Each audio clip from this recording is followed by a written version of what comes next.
Bonjour YouTube et bonne année, j'espère que vous avez tous bien festoyé en famille avec les gens qui vous sont chers et que vous êtes prêts pour cette année 2018. Moi je le suis et je suis prêt à relever tous les défis de cette année 2018 et je pense qu'il va en avoir un paquet. Et c'est pourquoi on se retrouve sans plus tarder avec la première vidéo de l'année, c'est parti! Aujourd'hui je vais vous montrer comment passer de ça à un mouvement de caméra fluide et stabilisé sans matériel et à main levée. Quand on commence la vidéo, c'est vrai qu'on a tendance à utiliser beaucoup le trépied, on a un plan stable et fixe. Bon, au moins on est sûr que la technique va pas nous lâcher, que tout va fonctionner. Moi-même, j'ai travaillé longtemps mes vidéos comme ça et je misais en fait beaucoup sur le découpage technique, sur voilà, la diversité de plans qu'il y avait, mais j'utilisais souvent voilà, une caméra stable et fixe. Mais mon ami, si tu veux aller plus loin dans tes réalisations et rendre tes plans uniques, tu vas voir que d'incorporer dans tes montages du mouvement, ça va vraiment amener à un autre niveau tes réalisations, ça va vraiment dynamiser et renforcer en fait l'effet, l'intention que tu souhaites faire passer dans chacun de tes plans. Alors c'est vrai que quand on parle de mouvement de caméra, on peut penser au mouvement de caméra qu'on retrouve au cinéma, où là évidemment ça demande beaucoup de matériel, beaucoup de technique, ça demande vraiment des moyens différents. Là on est sur des sliders, on est sur des travelling, on est sur des grues, bon, on est sur vraiment autre chose, mais en fait, même à notre niveau de vidéaste, de mec avec sa petite caméra, il existe plein de méthodes pour réaliser des mouvements à une échelle différente que celle du cinéma, je suis d'accord, mais tout de même, ça vous permet de vraiment intensifier et dynamiser vos plans. Ok, une première chose que tu peux mettre en place pour gagner en stabilité et en fluidité, c'est d'utiliser la sangle de ton appareil photo. Alors généralement on l'enlève, c'est vrai on l'utilise pas, il y a toujours quelque chose qui passe dans nos mains, si jamais on s'agrippe avec, on fait tomber notre caméra. Bref, c'est pas super pratique, mais si vous avez prévu de faire des mouvements de caméra à main levée, eh bien, je vous conseille fortement de l'utiliser. L'idée, c'est de rajouter un troisième point de contact. Alors, les points de contact, qu'est-ce que c'est? Eh bien, c'est tout simplement ça, un premier point de contact, un deuxième point et un troisième point de contact représenté par la sangle. Donc vous l'aurez compris, les deux premiers points de contact ce sont les mains et le troisième point de contact ça peut être votre corps, ça peut être vos coudes, ça peut être la sangle. C'est un troisième paramètre qui rentre en compte pour rajouter un peu de stabilité à vos plans. Et plus vous avez de points de contact et plus vous allez stabiliser vos plans tout simplement. Alors comment se servir de la sangle? Je vous montre, c'est très simple. Tu mets ta sangle autour du cou et tu pousses ta caméra en avant de façon à ce que la sangle soit bien tendue. Une deuxième chose importante à mettre en place et complémentaire à la méthode de la sangle, c'est évidemment de vous servir de votre corps. Pour avoir un mouvement, il faut se déplacer et on a tendance à uniquement déplacer les bras, mais il faut que vous vous servez de votre corps également. Si vous voulez faire un mouvement horizontal, prenez de l'écart avec vos jambes et déplacez-vous sur la totalité de votre corps. Ça ne doit pas être que les bras qui se déplacent horizontalement, mais également le bassin, vos jambes, vos genoux. Et pour le mouvement vertical, ça va être exactement la même chose. Soit vous pliez sur les genoux pour descendre, soit vous poussez sur les genoux pour remonter. Si tu veux faire un travelling avant, te déplacer sur plusieurs mètres et suivre une personne, suivre un objet, peu importe, la façon dont tu vas marcher va être très importante. Il faut surtout pas être haut sur ses jambes, être droit. Tu vas accentuer les saccades, tu vas créer des vibrations, créer des secousses. Ça va pas être du tout l'idéal pour un plan stabilisé.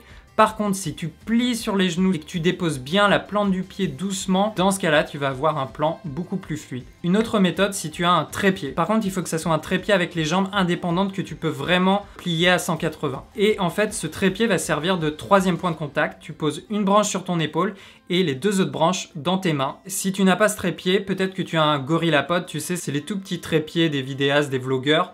Eh bien, tu vas pouvoir t'en servir de la même façon.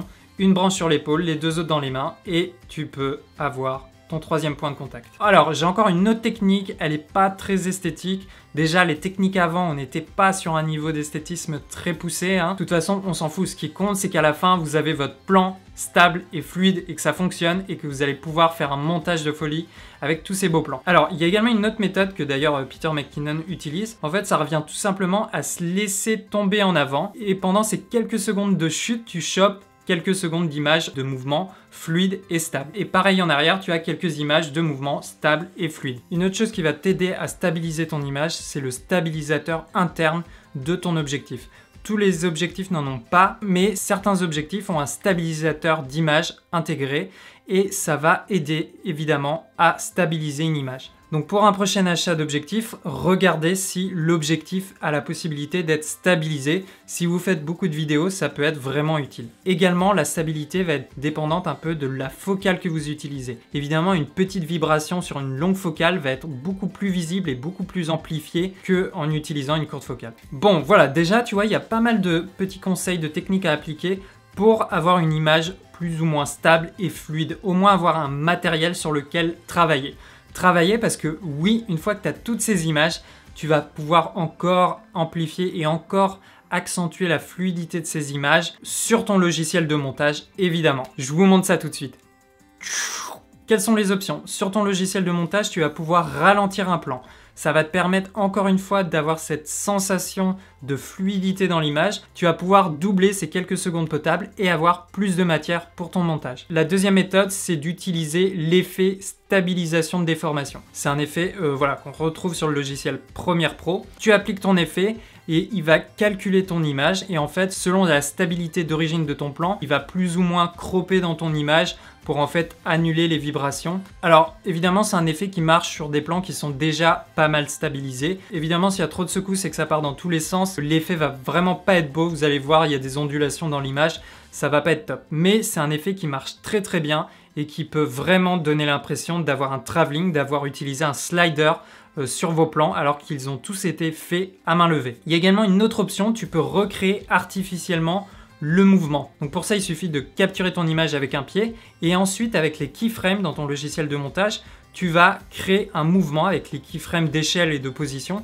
Tu vas pouvoir créer un mouvement dans ton image. Évidemment, comme il faut zoomer dans l'image pour créer le mouvement, on utilise généralement cette méthode quand on a la possibilité de filmer en 4K parce que sans quoi vous allez perdre en définition d'image. Voilà, maintenant je vous montre un petit montage de tous ces plans tournés uniquement à main levée avec toutes les techniques qu'on vient de voir.